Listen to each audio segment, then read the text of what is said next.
Journey of love. രചന നിലാവിൻ്റെ കൂട്ടുകാരി. അവതരണം സാലിം കരുളായി. ശരീരത്തിലേക്ക് തണുപ്പ് തുളഞ്ഞു കയറുന്നത് അധികമായതും അസ്വസ്ഥതയോടെ തളർന്ന മിഴികൾ വലിച്ചു തുറന്നതും മാര് കാണുന്നത് തനിക്കടുത്തായി ചെരിഞ്ഞ് തലയും താങ്ങി കിടക്കുന്ന മഹിയാണ്. നോട്ടം കണ്ടതൊന്നും ഒന്നും കാണാത്തതാണെന്ന്. മഹിയുടെ നോട്ടം തന്നിലാണെന്ന് മനസ്സിലായതും ആര് വയറിൽ കൂടി കിടക്കുന്ന പുതപ്പെടുത്ത് തൻ്റെ മാറ് മറിച്ച് കയറുവോടെ മഹിയോട് നോക്കിക്കൊണ്ട് ചോദിച്ചു. ഇങ്ങനെ നയനമനോഹര ദൃശ്യങ്ങൾ കാണുമ്പോൾ എത്ര കണ്ടാലും മതി വരാതെ നോക്കിയെന്ന് പോകും.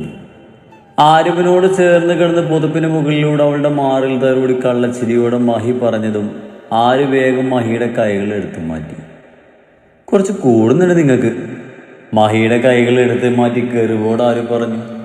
നിന്നോടല്ലേ. ആരുവിന്റെ കഴുത്തിൽ കാണുന്ന തെണുത്ത പാടിൽ ചുണ്ടുകൾ ചേർത്തുകൊണ്ട് മഹി പറഞ്ഞതും ആരുവിന്റെ ചുണ്ടിൽ ചിരി പിരിഞ്ഞു. കഴിഞ്ഞ രാത്രിയെക്കുറിച്ച് ആലോചിക്കും തോറും അവളുടെ മുഖം കൂടുതൽ ചുവന്നു തുടുത്തതും ആരും നാണം കളഞ്ഞ ചിരി സമർത്ഥമായി മറച്ചു വെച്ചുകൊണ്ട് മഹിയെ നോക്കി. മഹിയുടെ വേണ്ട. മഹിയുടെ ആദരങ്ങളും നാവും ആരുവിന്റെ കഴുത്തിലുടനീളം കുറുമ്പ് കാട്ടി നടക്കാൻ തുടങ്ങിയതും ആരും ഒന്ന് വിറച്ച് മഹിയുടെ ഷോൾഡറിൽ പിടിച്ച് തടഞ്ഞുകൊണ്ട് പറഞ്ഞു. വേണാരിശി, എൻ്റെ കൊതി തീർന്നിട്ടില്ല. പിന്നെ നെയ് ക്ഷീണിച്ചതുകൊണ്ടാ ഞാൻ നിർത്തിയത്. ആര് തന്നെ തടഞ്ഞത് ഇഷ്ടപ്പെടാതെ മുഖം വീർപ്പിച്ച് അവളുടെ കഴുത്തിൽ തെളിഞ്ഞു കാണുന്ന നീലഞ്ഞെരമ്പിൽ പതിയെ പല്ലുകളാറ്റിക്കൊണ്ട് മഹി പറഞ്ഞതിൽ കൊതി തീർന്നില്ലെന്ന് കേട്ടതും ആര് കണ്ണും പിടിച്ച് മഹിയെ നോക്കി. ദേ, ഒരു കുത്തു വെച്ച് അങ്ങ് തിരിഞ്ഞ് ചെകുത്താനെ നിങ്ങൾക്ക്. രാത്രി മുതൽ നേരം പുലർന്നു വരെ എന്നെ ഉറങ്ങാൻ സമ്മതിക്കാതെ ഓരോരോ കുരുതകൾ ഒപ്പിച്ചിട്ട് ഇപ്പൊ പറയുന്നത് കേട്ടില്ലേ?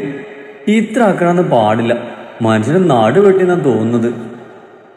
ആര് തന്നോട് ചേർന്ന് കിടക്കുന്ന മഹിയെ തള്ളിമാറ്റി പുതപ്പ് കൂട്ടിപ്പിടിച്ച് ഒരു കൈ കൊണ്ട് നടുതാങ്ങി ബെഡിൽ എണീറ്റിരുന്ന് മുഖം ചുളിച്ചുകൊണ്ട് പറഞ്ഞു.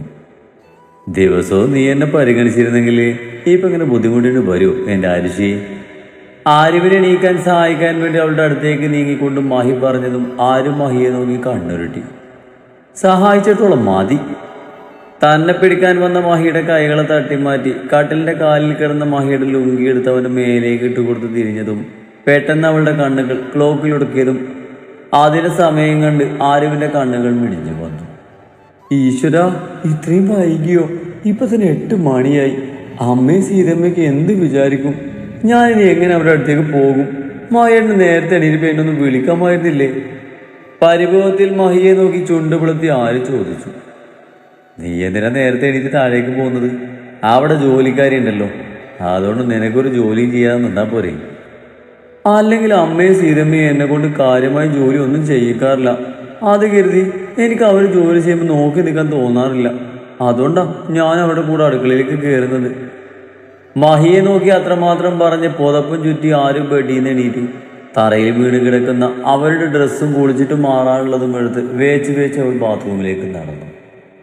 ആര് പോയ വഴിയെ നിരാശയോടെ നോക്കി മഹി അവൾ തലവെച്ച് കിടക്കാറുള്ള പില്ലോയും കെട്ടിപ്പിടിച്ച് ബെഡിലേക്ക് തന്നെ കിടന്ന് മിഴികളടിച്ചു. ഷവറിന്റെ ചുട്ടിൽ നിൽക്കുമ്പോൾ ദേഹത്തെല്ലാം വെള്ളം തട്ടുമ്പോൾ അവിടെ ഇവിടെ നീറാൻ തുടങ്ങിയതും ആ നീറ്റലിന് പോലും വല്ലാത്തൊരു സുഖമുണ്ടെന്ന് തോന്നിപ്പോയി ആരുവിന്. തൻ്റെ പ്രിയപ്പെട്ടവന്റെ മുഖം കൂടി ആലോചിച്ചതും ആരുവിന്റെ മുഖം ചുവന്നു തൊടുത്തു. അതിരങ്ങളിൽ മനോഹരമായൊരു ചിരി വിരിഞ്ഞു. പെട്ടെന്ന് സമയം വൈകിയതിനെ കുറിച്ച് ആലോചിച്ചതും ആര് വേഗം കുളിച്ച് ഡ്രസ്സ് മാറ്റി ഇറങ്ങുമ്പോൾ മഹി വീണ്ടും ഉറക്കം പിടിച്ചിരുന്നു. മുടി നന്നായി തോർത്തിൽ പൊതിഞ്ഞ് കെട്ടിവെച്ച് സീമന്തരേഖയിൽ സിന്ദൂരം ചാർത്തി ആരും മഹിക്കരികിലേക്ക് വന്നു. ബെഡിൽ കമഴ്ന്ന് കിടന്നുറങ്ങുന്നവന്റെ പുറത്തും കഴുത്തിലും മുതുകിലുമൊക്കെ പോരിത്തണത്ത് കിടക്കുന്ന പാടുകൾ കണ്ടതും ആരുകളും ചിരിയോട് അവന്റെ ഇടുപ്പ് വരെയുള്ള പുതപ്പെടുത്ത് മഹിയെ നന്നായി പുതപ്പിച്ചെടുത്ത് അവന്റെ നെറ്റിയിലും കവിളിലും സ്നേഹത്തോടെ ചുണ്ടുകൾ ചേർത്ത് AC-യുടെ തണുപ്പ് കുറച്ച് ഡോറും ചാരി താഴേക്ക് പോയി. ഓ, കേട്ടില്ല, ഇപ്പോഴാണോ എണീക്കുന്നത്? നെടുമ്പറ്റത്തുള്ള ആട്ടുകാട്ടിലിരുന്ന് ചായ കുടിക്കുന്ന അനക താഴേക്ക് ഇറങ്ങി വന്ന ആരുവിനെ നോക്കി പുച്ഛത്തോടെ ചോദിച്ചതും രാവിലെ തന്നെ ഒരു വഴക്ക് വേണ്ടെന്ന് കരുതി ഒന്നും മിണ്ടാതെ ആരും മുന്നോട്ട് നടന്നു. എന്താടി, നിന്നെ നാവിറങ്ങിപ്പോയോ? നിനക്ക് തോന്നും എണീറ്റ് വരാനേ, ഇത് നിന്റെ വീടാണോ? ആരും ഒന്നും മിണ്ടാതെ പോകുന്നത് കണ്ട് അനക അവളുടെ കയ്യിൽ പിടിച്ച് നിർത്തിക്കൊണ്ട് ചോദിച്ചു. പിന്നെ നിന്റെ വീടാണോ? ഏതായാലും എനിക്ക് ഈ വീട്ടിലുള്ള അവകാശവും അധികാരവും കഴിഞ്ഞിട്ടേ ഉള്ളൂ നിനക്കിവിടെ സ്ഥാനം. അതുകൊണ്ട് പൊന്നുമോൾ അധികം എന്നെ ചൊറിയാൻ വേണ്ട. വന്ന നിനക്ക് തന്നെ ആവും ദോഷം. അനഘയുടെ കയ്യിൽ നിന്ന് തന്റെ കൈ വലിച്ചെടുത്ത് ആര് ശബ്ദം കുറച്ച് ദേഷ്യത്തിൽ പറഞ്ഞു. എന്നാൽ അനഘയുടെ കണ്ണുകൾ ചുവന്നു തെടുത്ത് കിടക്കുന്ന പാടുകളിലായിരുന്നു. അത് കാണുന്തോറും അനഘയിൽ ആരുവിനോടുള്ള ദേഷ്യം നിറഞ്ഞു. എന്നാൽ അനഘയുടെ നോട്ടത്തെ പാട അവഗണിച്ച് അവളെ ഒന്നുകൂടെ ദേഷ്യത്തിലിരുത്തി നോക്കി ആരും അടുക്കളയിലേക്ക് പോയി. ആഹാ, വന്നോ? ഇന്ന് എന്തേ വൈകി? അടുക്കളയിലേക്ക് വന്ന ആരുവിനെ കണ്ട് പച്ചക്കറി നുറുക്കിക്കൊണ്ടുവന്ന സീത ചിരിയോടെ ചോദിച്ചു. അത് വൈകിപ്പോയി. നേരം വൈകിപ്പോയ വല്ലായ്മയോട് ആര് പറഞ്ഞു? അതിനിപ്പെന്താ, മായിക്കുട്ടിന് എണീറ്റില്ലേ മോളെ? ആര് പറഞ്ഞത് കേട്ട് അടുപ്പത്തിരുന്ന കാലം ഇറക്കി വെച്ചുകൊണ്ട് ഇന്ദു പറഞ്ഞു. ഇല്ലമ്മേ, മായിട്ടിന് ഉറക്കാണ്. സിങ്കിലുള്ള പാത്രങ്ങൾ കഴുകാനായി അതിനരികിലേക്ക് വന്നുകൊണ്ട് ആര് പറഞ്ഞു. അതൊക്കെ ഞാൻ ചെയ്തോളാം.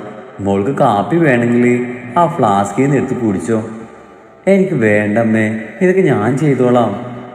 മോളുടെ മുഖം എന്താ ക്ഷീണം പറ്റിയതുപോലെ ഇരിക്കുന്നത്? ഇന്നലെ ഉറങ്ങിയില്ലേ?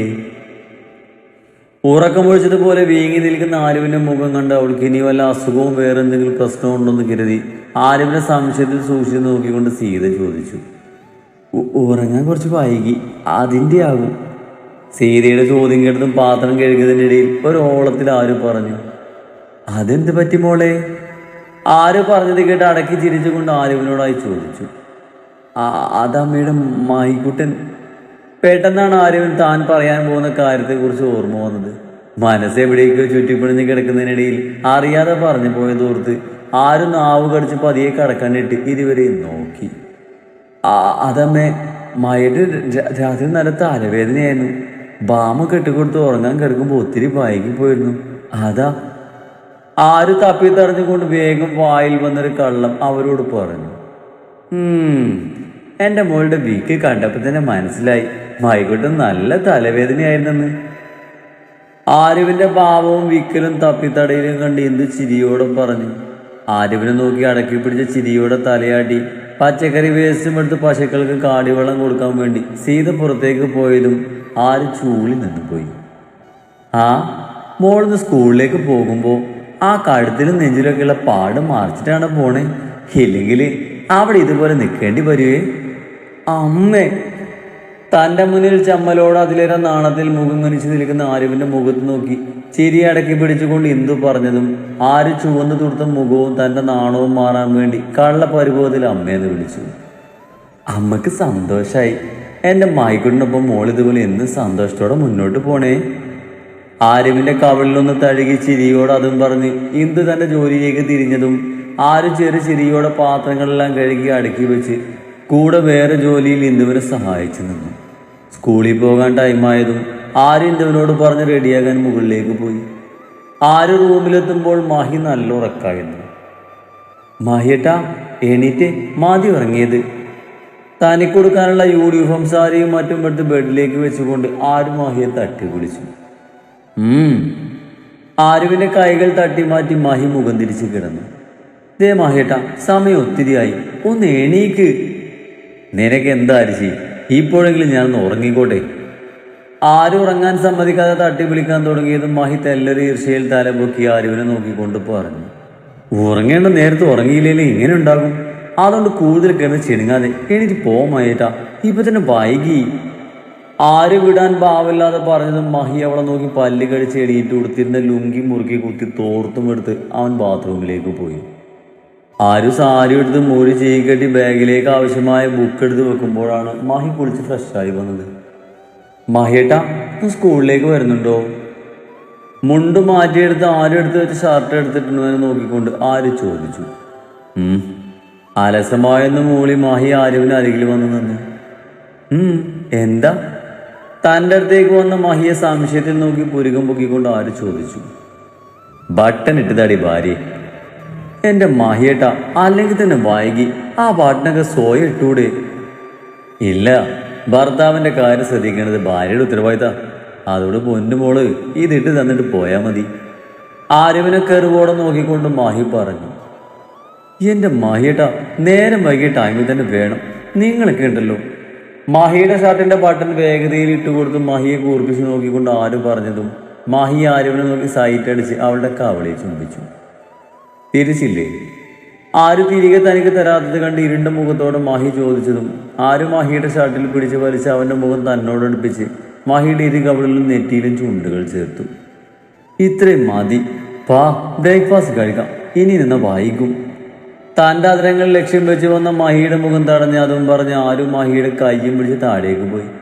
ബ്രേക്ക്ഫാസ്റ്റ് കഴിച്ച് കഴിഞ്ഞതും ഇരുവരും ഉടനെ തന്നെ അവിടെ നിന്ന് ഇറങ്ങി. സ്കൂളിലെ പാർക്കിങ്ങിലെത്തിയതും തന്നോട് യാത്ര പറഞ്ഞ് വേഗത്തിൽ വണ്ടിയിൽ നിന്നിറങ്ങി മൂട്ടിന് തീ പിടിച്ചതുപോലെ ഓടുന്ന ആരിവനെ നോക്കി തൻ്റെ കൂടെ വരാത്ത പരിഭവത്തിൽ ചുണ്ടുകൂട്ടി മഹി ഓഫീസിലേക്ക് പോയി. സ്റ്റാഫ് റൂമിലെത്തിയതും ആര് വേഗം ബാഗിൽ നിന്ന് ഫോൺ എടുത്ത് കാർത്തുവിനെ വിളിച്ചു. അവളുടെ രണ്ടാനച്ഛനും കൂട്ടാളികളും നടത്തുന്ന കല്യാണ നാടകത്തിന്റെ ആദ്യപടി ഇന്നാണ് പെണ്ണ് കാണൽ ഡ്രാമ. നിശ്ചയിച്ച ദിവസമായതുകൊണ്ട് തന്നെ കാർത്തുവിനെ ഭീഷണിപ്പെടുത്തി നിർത്തിയത് കൊണ്ട് അവളൊന്നും സ്കൂളിലേക്ക് വന്നിരുന്നില്ല. ആര് സ്റ്റാഫ് റൂമിലെത്തുമ്പോൾ എല്ലാവരും ക്ലാസ്സിലേക്ക് പോയിരുന്നു.